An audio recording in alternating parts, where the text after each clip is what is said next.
Hey everyone, welcome to episode 3 of JaB's EP. What does EP stand for again? Expensive paper. That's right. My name is Bax, I'm Jay. and we are ready to go. We've got a fun episode planned out for today. We're going to go over some of Jay's latest pickups that he's acquired as of recent. And then we'll be getting into just a light conversation on J. Scott Campbell's reimagined issues that are coming out very soon. It's pretty exciting. So let's be talking about that for a little bit. You know, we love J. Scott Campbell on this show. I think we've mentioned him each and every episode so far. If we had a penny for every time we mentioned him, we'd probably find about $1, but that's a lot of money nowadays. And then we'll go ahead and we'll play Guess the Grade again. So that's where me and Jay, we take bets on what we think will be the grade when we submit our comic book issues to CGC. And I've got 4 here. Oh, I'm sorry. Go ahead. Do stay tuned because there's going to be a little twist at the end on that. Yes. Yep. We've got a fun little twist. We put together a little project in Python to, well, you'll see. You'll see later on. I don't want to spoil it. So Let's not get ahead of ourselves. yeah. And then we'll close it out.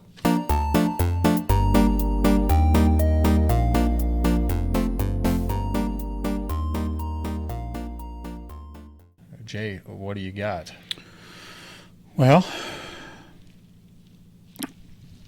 have I got a little something to show you? Okay. He said he had a surprise for me, so very secretive. Have you ever had one of these puppies? Oh, was that a Can you see the 9.9? Look at that. In your hands. I have Take not. it out of the bag. There we go. Take a look at that. She's a beaut. Issue 2, 9.9. That is pretty cool. I've not had a 9.9 in my hands before, so that is awesome. The casing actually feels different. Did they change this?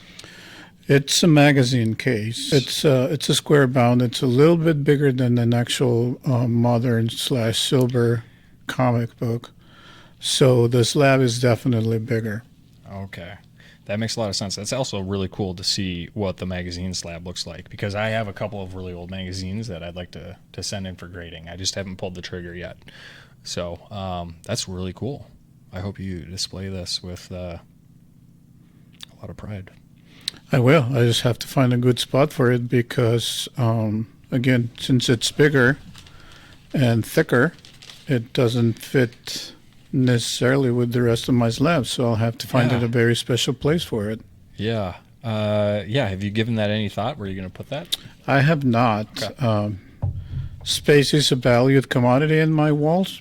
So I'd have to move a lot of stuff around to put this puppy somewhere and actually be able to display it, and also for me to see it, because of course I want to see this, as often as I can. So we'll keep you guys posted, but yeah, 9.9. Very cool. That just gave me an idea for a future episode too. Oh, there we go. See what everything on your wall is, because it is impressive. It's way more impressive than mine. So, wow, that just depends on who you're asking and what your taste is. I wish I had this cabinet. He wishes he's had some of my stuff on my wall. So there we go. Well, future episode idea. Cool. All right. Thanks for sharing that. And anything else you want to say on it? You might be asking, where did you get that? There we go. Where did you get that? Well, living in Minneapolis/St. Paul/Twin Cities Metro, it's not a small town, obviously. We do have some comic book shops around, but it's also not New York or California. Yeah. Where you just walk in and you have stores that are 3 stories high with comic books. So there's many times where you can't just walk into a store and pick whatever you want. So I've had to rely on a couple different venues, obviously online being one of them. And I got this from a very good seller on Whatnot. Whatnot, if you don't know about it, we're going to do a plug and we're not going to get any money out of it. But it's an app where you can have There's a lot of sales going on, but the main thing is comic books. You have auction style, you have claim style, you have just buy it now style. So yeah, we've had to resource to a couple different venues in order for us to get comic books. And this came from a sale, very good seller. I don't know, should I say his name? I don't see why not.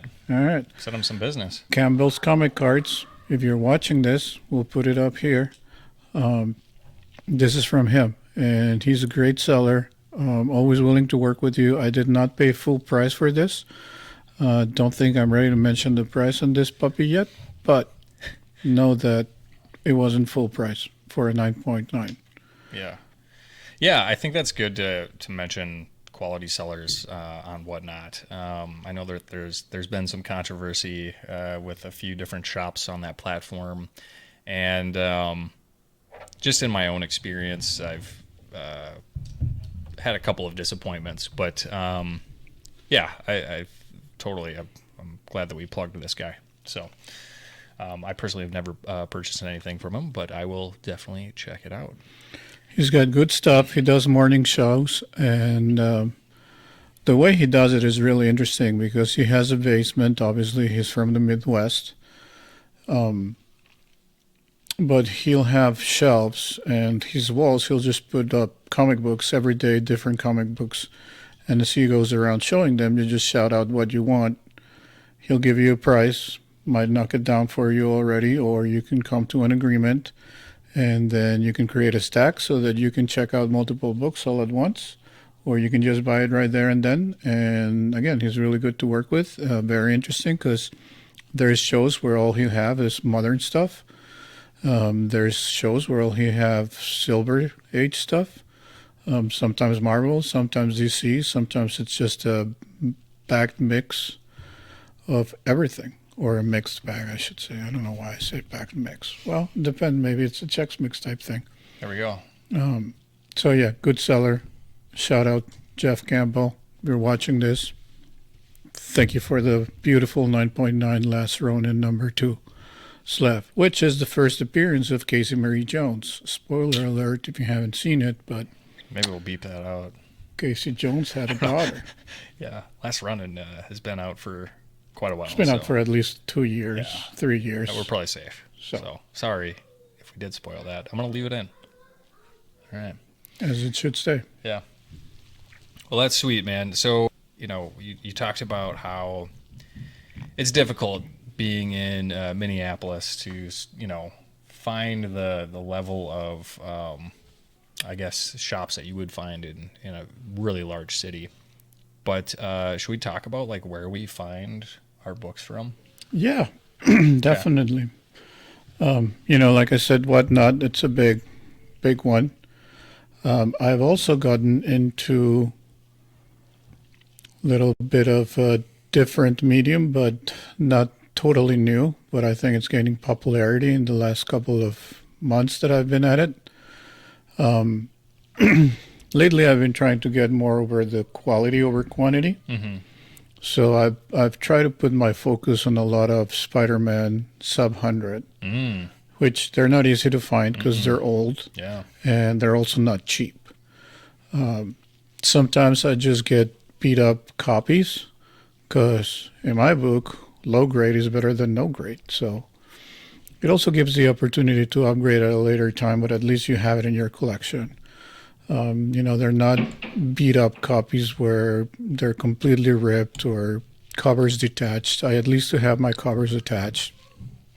There might be some minor tears and not, but anyway, I've gotten to follow some Instagram sales and some Facebook Live sales. So on Instagram, there's a couple of sellers out there where they'll just have an account, post a comic book with a price. You comment on it that you want it, you get it. Cool. And sometimes you can also negotiate. I always try to negotiate. I think that's the Mexican in me. We never like to pay full price for anything, even though we probably at times should, because we need to compensate people fairly. But I think it's a fair offer. I I don't try to lowball them. I don't try to get a $300 book for Yeah. $50. Yeah. But I do look at cover price and go collect, see what the fair market value is. We'll check eBay listings of sold items for what's the going rate and try to come up to an agreement with that. Yeah. How's your haggling been on eBay as of late? Not great. Yeah. It seems like it's changed, at least in like the last few years. I've noticed that too, where I'm like, oh, I'll put in, I don't want to put in like an insulting offer, but the fact is that they have it turned on. So I'm like, okay, well, I'll submit something, maybe within 10, 15% less than what they're asking for and see if I get lucky. And yeah, it is. I've been striking out a lot. Yeah, I am actually currently in I don't want to call it war, but we're haggling back and forth. Yeah. There's one seller for one book that I want. I won't mention it because I feel like if I do, it's going to get jinxed and I won't get it. But I made an offer. I thought it was fair. He came back, made a counter offer. I thought, let's meet in the middle. So I countered his counter, and he said no. Yeah. It's okay. Fine. I felt, a little bit blue because I wasn't getting the book that I wanted. But then I kept looking at, again, fair market value and last sales. And I'm like, you know what? It's not an outrageous. What he's asking is not outrageous. Mm-hmm. So I'm going to go back, make an offer for the offer that he made me. Yeah. And he declined it. Oh, wow. So it got personal with him. So, I don't know if it's personal or not, but then he made another counter for higher than what his original counter was. Yeah. And I haven't declined it. I haven't accepted it. It's a book I really want. I don't know if it's worth getting into it, but, it's once it gets personal, then it starts stinging a little bit. And I have that sting, and I haven't been able to shake it out. And I don't know if I'll pull the trigger or not, but I thought that was really, you'll have to blip this up, but that was really the attitude. Like, if you already made an offer for an amount and I come back and I offered you, you would think we'd be able to make some business. Yeah, you would think so. And then for him to be like, nope, now you're going to come crawling back, so I'm going to jack up the price. I'm going to jack it up. That's unfortunate. I'll say that so we don't have to bleep that one out. So, yeah, eBay hasn't been great to me lately. And there's so many sellers out there, and sometimes, it'll be a 99.9% feedback. But it's that one feedback where it's something that's completely badly outrageous. Yeah. Where you hesitate. Yeah. Yes. Yeah. Yeah, I've been there before. Something to consider too is just like how many fees or like how big the fees are on eBay. Because it's like, okay, it's like think about that.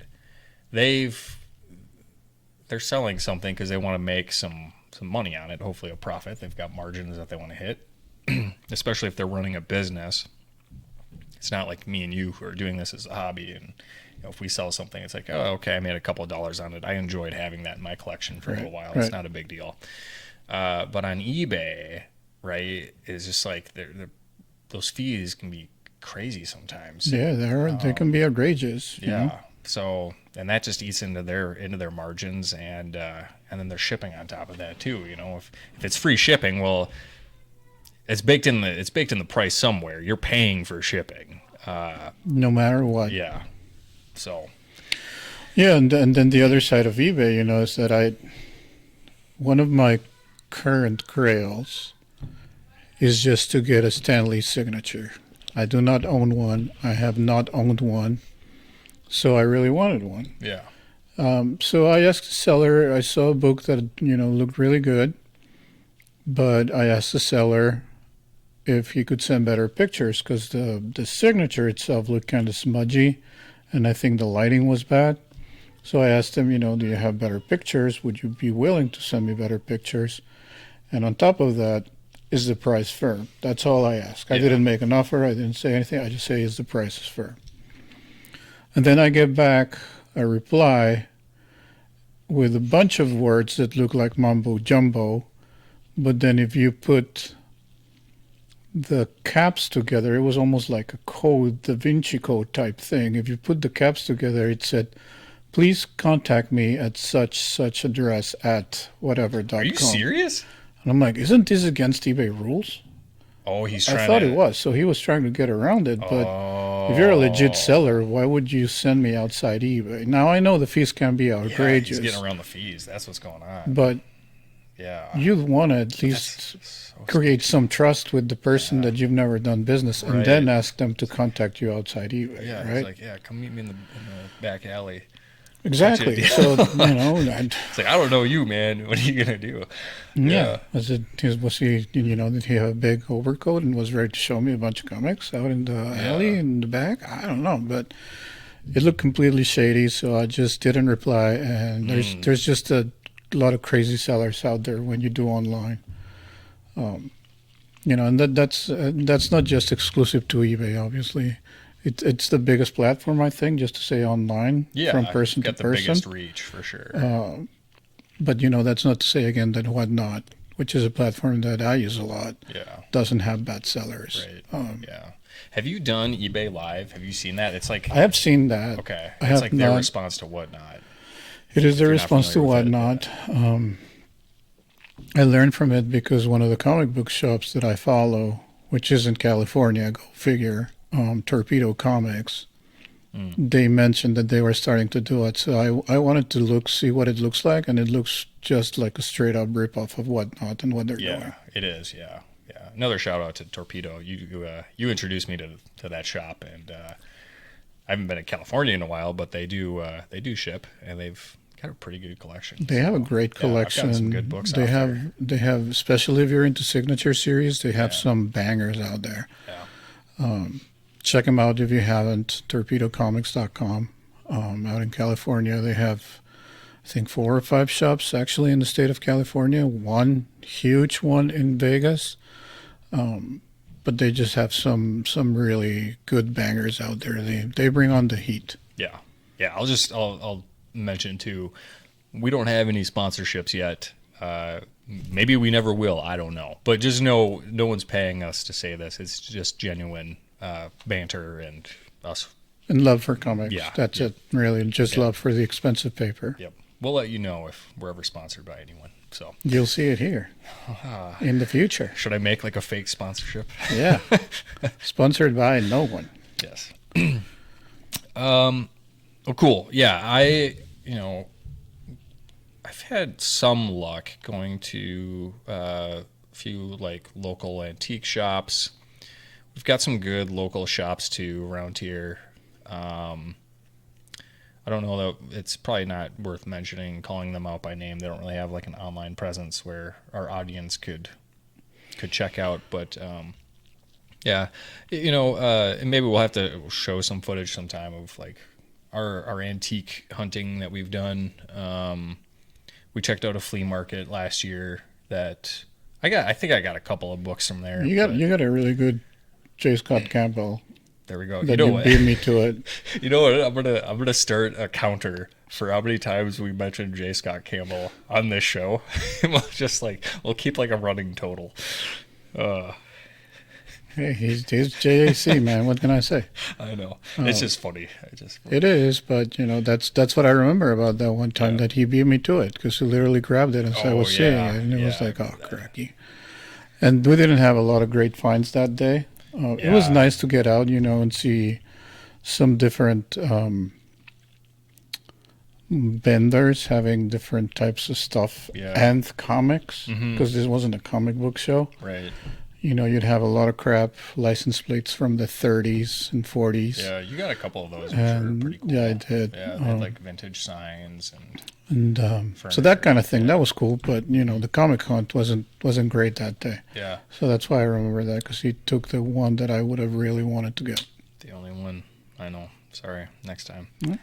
There, you remember that one guy who was he was like running. He had a spot in the flea market, a table set up, a few tables, and we asked him like where his shop was because he had some cool stuff. He's like, oh, I don't have a shop. I just have all this stuff just is in my basement. I just come here and I sell it at the flea market. Yeah, and he did have some, good books, Yeah. but the way they were presented wasn't great. Right? Because Yeah. even some of the bags were like old bags, and Yeah. Yeah. For like the kind of book that it was, I'd want to see it treated a little nicer, I guess. I also like kind of felt like he was like on top of us, like when we were like looking. yeah, at it him. was like was as a little soon as nervous. we walked into his little stall type Yeah. thing, he was just like, "Oh, and I got this, Yeah, and it's I got this, Right. What are you looking and for? also this. Tell me what you're looking for. Do you Yeah. have a list? Give me your list." And it's like, I just kind of want to glance around, Yeah. see what you got, that type of thing, and Yeah. yeah, that wasn't the case. Yeah. He's a nice guy overall. It's No, just- he was super yeah. nice, but he was just, like an old needy girlfriend. All right. We'll go with that analogy. Yeah, I hear you. All right. How about you guys? Where do you guys go? Yeah, where do you put it guys down in the shop? comments. We'd be really curious to see what you recommend. Yeah, maybe you have some recommendations that we haven't encountered or thought of, and we'd definitely love to hear about it because we're always on the hunt for some of those comics.